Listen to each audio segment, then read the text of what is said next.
long ball number 2 here on Wednesday, February 19th. Christian Pulisic, his Champions League campaign is done and dusted. A 1-1 draw yesterday and 2-1 loss on aggregate. His Christian Pulisic's AC Milan falls to Feyenoord. And one of the things that kind of dominated the conversation of the game and definitely turned the tie on its head, Theo Hernandez's 51st minute dismissal yesterday. Really the story of the match, and really kind of, the train went off the rails for Milan. So Santi Jimenez, kind of off of a sequence started by a ball in from Pulisic, ends up scoring an early goal for Milan, and that leveled the tie on aggregate, and it looked like Milan was going to be on their way to doing what I think a lot of people expected them to do, which was to win by a couple goals at the San Siro and finished off the tie and overcome the deficit that they had from the first leg in Holland, which, you go back to that. It was pouring down rain. It was a messy pitch. Mike Maignan gets beat on a shot that really he should do better with. And you kind of felt like, okay, well, will that come back to bite them? And sure enough, it did, but only because Theo Hernandez decided to be un idiota. Like, he decided to do something incredibly stupid, which was, after already picking up a yellow card in the first half, going down in the box with no contact, trying Very to buy obvious. himself a penalty. And this is one of those things where oftentimes a referee, if you're on the other side of this, if you're a Milan fan, for example, or I don't know, I guess there will be people who think this is just ruining the game in some sense, regardless of who they support.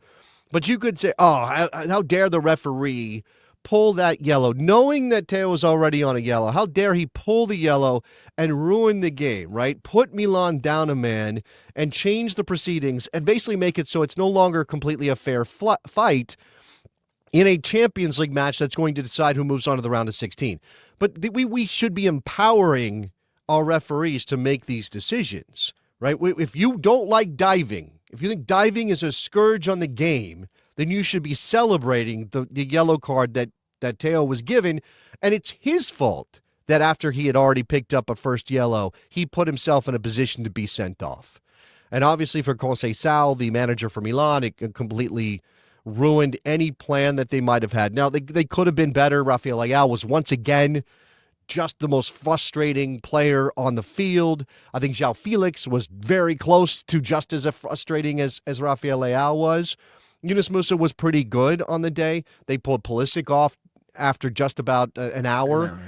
I think that was mainly, that was tactical because they were at that point, again, down a man and trying to figure it out. The goal came after Pulisic was taken off.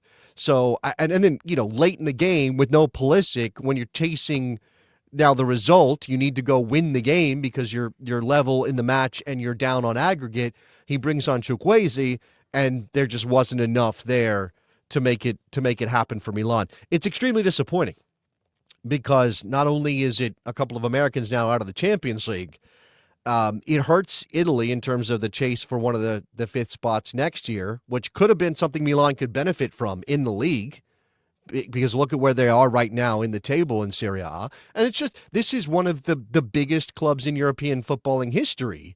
And to be knocked out at this phase by Feyenoord, no offense to Feyenoord, is disappointing. Oh, we should also note that the guy who executed the coup de grace in this match is a former MLS player, Philadelphia Union, Inter Miami man, Julian Carranza, who scores for the team that just sold their starting forward, Santiago Jimenez, to Milan, who scored in the game, but obviously gets knocked out by his old team in the Champions League in his first season in Milan.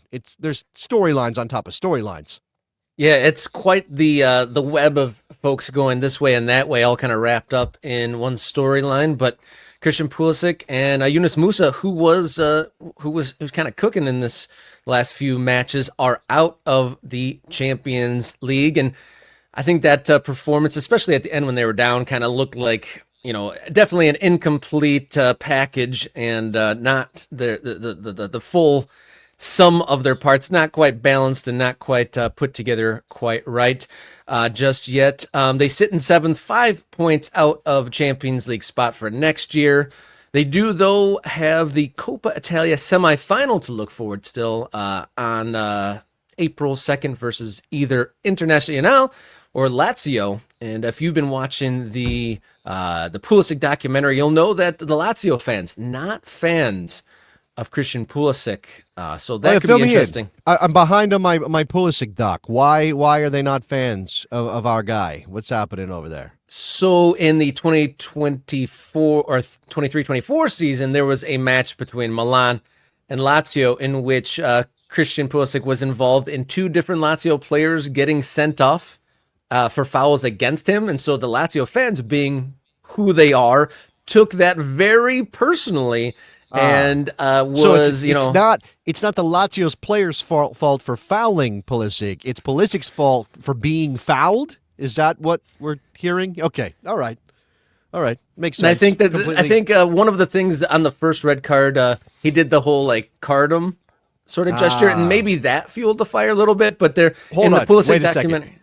Wait a second. Lazio fans have an issue with somebody doing a gesture? I am shocked by that turnover. There's other gestures they don't mind there in that stadium, but apparently calling for the red card is one they draw the line at.